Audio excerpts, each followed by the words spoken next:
Olá, sejam bem-vindos a mais uma aula da Central do Enem, Ciência da Natureza, Componente Química, comigo, professor Mauri Carvalho. Hoje nós vamos falar de separação de misturas. Tá? Separação de misturas são técnicas para separar misturas, sejam elas homogêneas ou heterogêneas.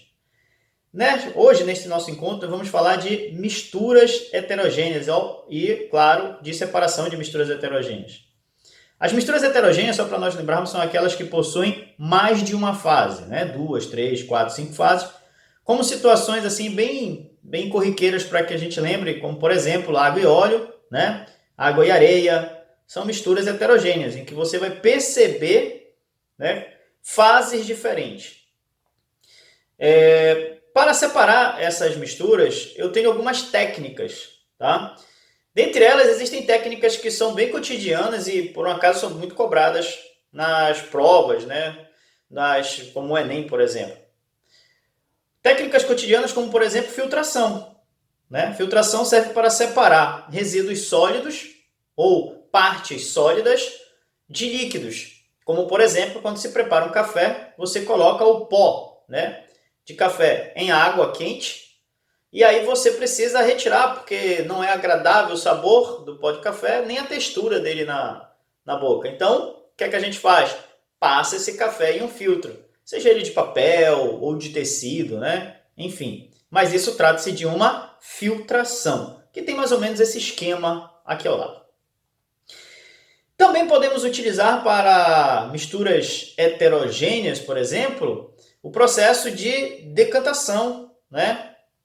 Onde o processo de decantação se utiliza da separação de partículas ou de meios através da diferença de densidade, onde o meio ou as partículas de maior densidade afundam e aquelas de menor densidade flutuam. E aí, então, eu vou ter o processo de decantação.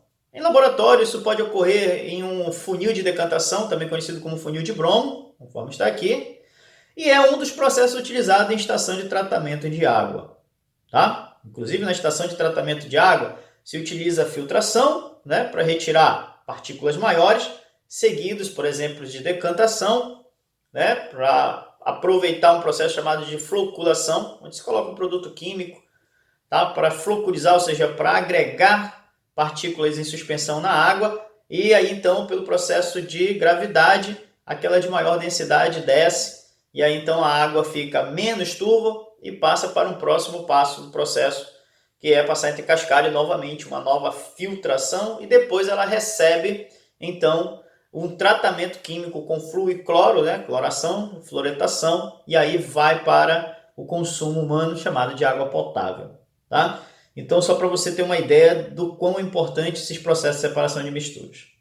Mas além desse processo, ou processo de separação de misturas usado em situações elaboradas, como por exemplo a estação de tratamento de água, nós temos coisas mais simples, como por exemplo a peneiração ou tamização, né, que é separar partículas pelo tamanho, né, onde peneiração, o nome já é bem sugestivo, né, passa numa peneira, a gente até tem em casa, né, faz esse processo de separação. Temos o processo de catação, que é separar, por exemplo, partículas grandes que nós conseguimos ver a olho nu, como a gente fala, tá? Uma das outras, como por exemplo, catar o feijão, retirar feijão, tirar milho no meio do feijão, tirar pedaço de madeira ou pedra no meio do feijão, tá? Chama-se catação.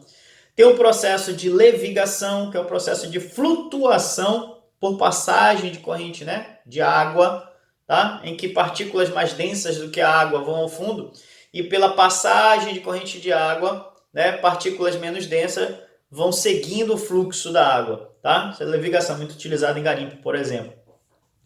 E temos o processo de ventilação. Né? Ventilação é um processo muito parecido com a levigação, só que é fazer com que partículas mais leves sejam varridas, né, vamos colocar assim, pela passagem de ar, ou seja, por vento. Tá? Então, um processo também utilizado para a separação de misturas heterogêneas. Entre outros processos que nós temos, tá? Isso aqui é só para a gente lembrar de alguns mais utilizados, para que a gente tenha uma noção na nossa prova, né? Caso caia e vem, de vez em quando, né? Especialmente falando sobre estação de tratamento de água, quando nós tivermos necessidade de resolver um problema, tá? Muito obrigado pela sua atenção. Até o nosso próximo encontro. Não esqueçam, hein? assistam o vídeo até o final, dê lá seu like. Até logo!